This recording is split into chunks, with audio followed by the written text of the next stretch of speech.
¿Cuáles impuestos se reducen con la reforma tributaria? ¿En qué casos una persona natural pagaría menos impuestos con esta reforma tributaria, doctor Mejía? Es en relación a si en realidad habría algunos impuestos que eventualmente se reduzcan en la reforma tributaria, ¿sí? Pues hay unas pequeñas exenciones o más bien algunos beneficios tributarios mínimos, ¿sí? Pero vale la pena mencionarlos porque normalmente en una reforma tributaria pues uno habla únicamente de aumentos de impuestos. Toda reforma tributaria por excelencia es recaudatoria, ¿sí? Y pues además impopular. Yo no he visto ninguna reforma tributaria que sea popular o que se haga para reducir impuestos, ¿no?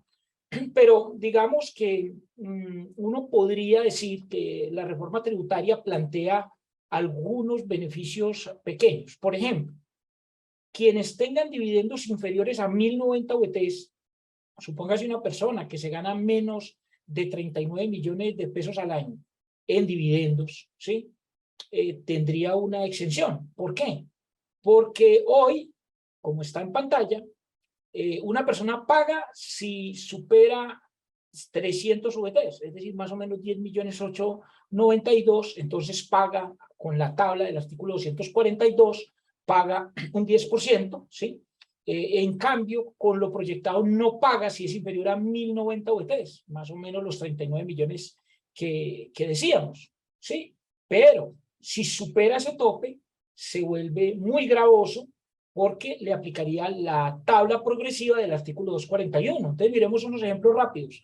Una persona que se gane 35 millones de pesos, ¿sí? Hoy en día pagaría 2 millones 411, ¿sí? Con lo proyectado no pagaría nada. Hay un pequeño correccioncita que toca hacer. Ahí no pagaría nada si gana menos de 35 millones de pesos. Pero en caso de ganar ya una suma superior a los 39 millones de pesos, pues pagaría todavía rebajado un pedacito, vamos hasta unos 50 millones de pesos, y ya para dividendos muy altos, superiores a 200 millones de pesos al año, pagaría hasta el 33% con la reforma tributaria. Entonces, nótese cómo pasa, por ejemplo, de 18 millones a 45 millones de pesos para unos dividendos ya superiores a 200 millones. Si es un dividendo inferior a más o menos 39 millones de pesos, dependiendo de cómo vaya a quedar la UET el año entrante, pues uno diría que sí hay un beneficio tributario. Para el que gane, repito, menos de 1090 UET solo en dividendos. Sin embargo, pues el efecto consolidado con otras rentas puede llegar hasta el 39%. Bueno, claro que eso del 39% es un poco exagerado, porque para que sea una tarifa del 39% tendría que ser unos dividendos de 31.000 UETs, que equivalen más o menos a 1.200 millones de pesos, ¿sí? Eso es uno de los beneficios. El otro sería el de las ganancias ocasionales, que pasa exactamente igual. Hoy en día, una persona paga ganancias ocasionales si, pues paga el 10% de ganancia ocasional sobre cualquier valor, ¿sí? Usted tiene una ganancia ocasional de 20 millones de pesos, pues tiene que pagar 2 millones de pesos, que es el 10%. Con la reforma tributaria no paga si una ganancia ocasional es inferior a 1090 VTs, unos 39 millones de pesos. De nuevo tendría que ser que tuviera ese único ingreso. Piénsese, por ejemplo, en un asalariado o incluso un desempleado que de pronto no tenga otros ingresos en el año y venda un apartamento, por ejemplo, y su ganancia sea de unos 35 millones, 39 millones. Hoy en día pagaría, con la reforma tributaria no pagaría. Ahí está en pantalla que, por ejemplo, si yo vendo un inmueble en 339 millones de pesos, supóngase que había tenido un costo fiscal de 300, hay una utilidad de 39 millones, hoy paga 3 millones 900, con la reforma tributaria no paga absolutamente nada, ¿sí? Pero note el ejemplo número 2, si la ganancia ocasional es de 200 millones, antes pagaba el 20% y con la reforma tributaria pues pagaría 45 millones 486, un 33%, y pues además del problema del efecto consolidado de las rentas. Entonces, en primer lugar, recordar que en esto de las ganancias ocasionales hay un beneficio tributario únicamente si esa fuera su única renta en el periodo.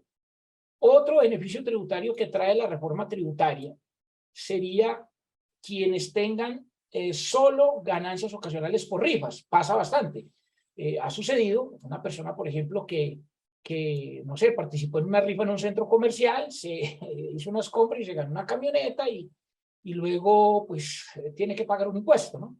Entonces, hoy paga el 20% sobre cualquier valor y en el proyectado, ¿sí?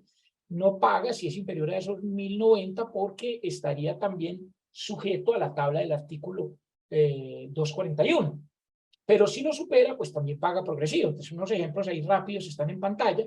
Si hoy se gana una rifa de 100 millones, paga 20 millones, ¿sí?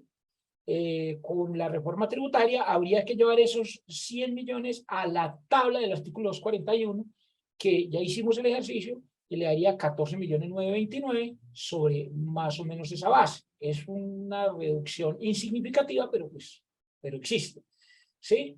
Ahí hay otros ejemplos. Por ejemplo, si tenemos el caso 2, se gana una rifa de 300 millones, el 20% serían 60, con la reforma tributaria serían 78.486.000 con la tabla. Y el tercer ejemplo es que si se gana una rifa de 700 millones, ¿sí? Hoy paga 140 y con la reforma pagaría 218.411 millones, ¿sí? Entonces, nótese que la progresividad pues termina afectándolo cuando sean pues ya ganancias ocasionales muy altas y por eso se dice, tendría que ser una rifa por un valor, digamos, inferior a esos 1090 VTs. ¿Qué más se puede decir? Que se reduce también el impuesto a las ganancias ocasionales en las herencias de vivienda urbana, ¿sí? Miremoslo allí en pantalla. Hoy en día, la parte exenta son 7.700 VTs, ¿sí? Es decir, unos 592 millones de pesos, lo que significa que una persona que se le muera un familiar y reciba una herencia, ¿sí? Va a pagar únicamente el 10% de lo que exceda ese valor, ¿sí? O sea, con base más o menos en 593 millones de pesos, pagaría sobre 1.000.000, que es el exceso de los 592, y pagaría 100.000 pesos. Imagínense, eso es lo que pasa hoy. En el proyectado, digamos que a uno le venden esto como que se baja, porque le dicen, mire, es que la parte exenta ahora van a ser 13.000 VTs, 494 millones. Entonces uno como que piensa que bueno, porque la parte exenta antes eran 7.700 y ahora la suben a 13.000 VTs, ¿sí? Y paga sobre lo que excede los 13.000. El problema es que paga con la tarifa del 241. Entonces, si le aplicamos la tarifa del 241 a 593 millones de pesos, nos va a 180.137.000. Entonces empezamos a darnos cuenta que el tema se empieza a volver muy alto con el proyectado y que en realidad esto de que baja el impuesto, que es una cosa que se ha venido diciendo, que baja el impuesto por la ganancia ocasional en herencias de vivienda urbana, pues no termina siendo tan cierto.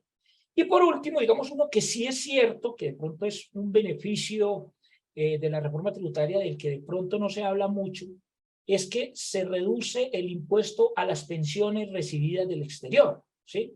¿Cómo estamos hoy en día y cómo está proyectado?